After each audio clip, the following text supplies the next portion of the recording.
It's an honour and a privilege to be on this platform. What I want to do is argue that basically one of the greatest triumphs of the post-war history of the British working class movement was the 1972 National Miners' Strike, which smashed through the Conservative government of Edward Heath's pay restraint policy, and with its mass picketing, with its solidarity action, with its defiance of the law and so on and so forth, really exemplified the power, the confidence, the organisation of shop floor organisation that had been built up at that period. If that was the case, then it's clear that the devastating defeat of the 1984-5 miners' strike, notwithstanding the heroism, determination, the resilience of the miners and their supporters, really exemplified the changing balance and the power of forces between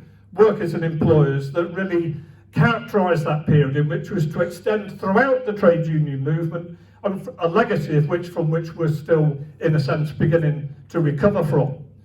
That's the backcloth I want to refer to, because what I want to try and do is reassess the defeat of the 84-5 miners' strike by comparing it with 72.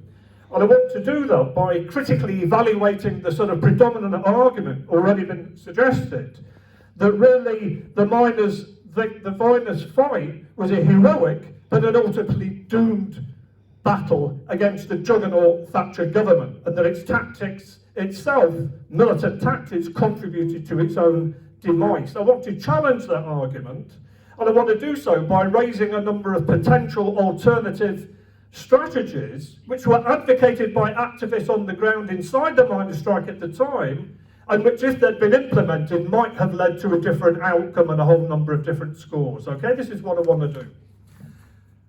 The explanation for the defeat, and by comparison with the 72, of course, is the scale of the employers and state offensive. And of course, this was on a level qualitatively different from that the miners in 72 had faced under Edward Heath. And we know this. We know that although the strike was about pit closures and jobs, ultimately, as has been said, it was an attempt by the Thatcher government to really refashion society in terms of a neoliberal project. And that meant taking on the alleged Coldstream Guards of the working class movement, the miners, in order to defeat them, in order to cow the rest of the trade union movement to see that project through. And therefore, the offensive that was launched, of course, was phenomenal.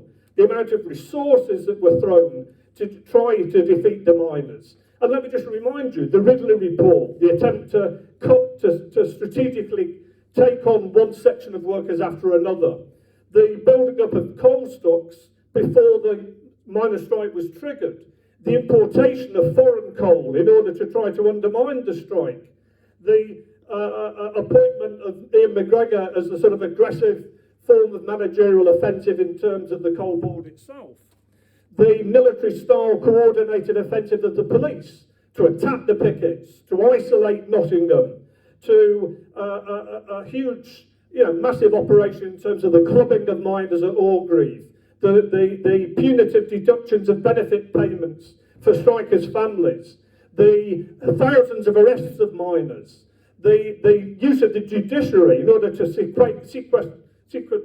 sequestration of union funds. The whole battery of the government and state's measures was flown against the miners. Okay, we know this. And it was on a level completely different from 72.